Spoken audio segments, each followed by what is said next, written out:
Boas palavras para um bom dia.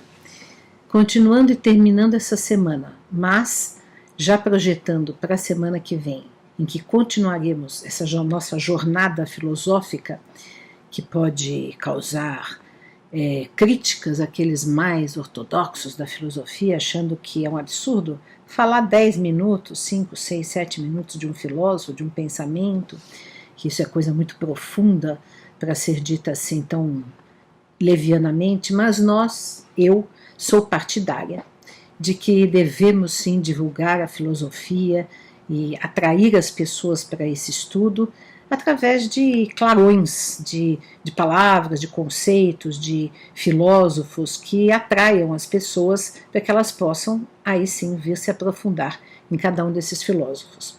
Todos esses filósofos que nós estamos falando aqui e os livros que nós citamos, de todos há cursos bastante mais aprofundados na nossa Universidade de Pampédia, né, que podem ser acessados e feitos. Por exemplo, hoje eu vou falar sobre René Descartes, um filósofo hoje em dia muito caluniado, que encontra muito má vontade, muita gente imputa a ele grandes questões problemáticas que nós temos no mundo contemporâneo, e eu não acho que tem nada a ver, eu acho que é uma visão parcial que se tem dele.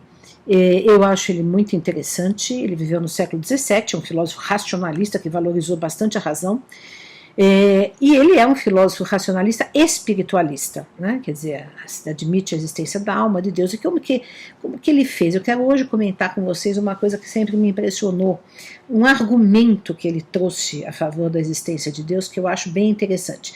É claro que existem diversos argumentos a favor, diversos argumentos contra, mas Descartes, pretendeu demonstrar racionalmente tanto a existência da alma quanto a existência de Deus. Ele foi criado pelos jesuítas, na Igreja Católica, etc. E a partir do momento em que ele resolveu se atirar à filosofia, ele simplesmente zerou todo o conhecimento, toda a filosofia, tudo que ele tinha recebido da educação, tudo. Falou, vou duvidar de tudo, para começar a filosofar a partir da dúvida essencial, semelhante, aliás, com o que o Sócrates fazia para começar qualquer busca filosófica, zerar tudo que a gente pensa que sabe. E aí, a partir daí, ele foi construindo a sua filosofia a partir de um método racional, e tem aquela famosa, célebre frase com a qual ele inicia toda a sua reflexão, que é penso, logo existo. Quer dizer, então, em primeiro lugar, ele afirma a existência dele. E depois ele vai encontrar essa existência radicada na alma, né? E ele entende que a alma é racional, né? E mais do que isso, ele vai entender que na alma, na razão, existe a ideia inata de Deus. Então, vejam, ele usa um argumento muito interessante que eu quero ler com vocês aqui, a favor da existência de Deus. Olhem só o que ele diz. Vou ler e depois eu comento. Tendo refletido sobre aquilo que eu duvidava e que, por consequência, meu ser não era totalmente perfeito, pois via claramente que o conhecer é perfeição maior do que o duvidar, deliberei procurar de onde aprendera a pensar em algo mais perfeito do que eu era, e conheci com evidência que devia ser de alguma natureza que fosse de fato mais perfeita. No concernente aos pensamentos que tinha de muitas outras coisas fora de mim, como do céu, da terra, da luz, do calor e de mil outras, não me era tão tão difícil saber de onde vinham, porque não advertindo neles nada que me parecesse torná-los superiores a mim, podia crer que, se fossem verdadeiros, seriam dependências de minha natureza, na medida em que esta possuía alguma perfeição. E se não eram, que eu os tinha do nada, isto é, que estavam em mim pelo que eu possuía de falho.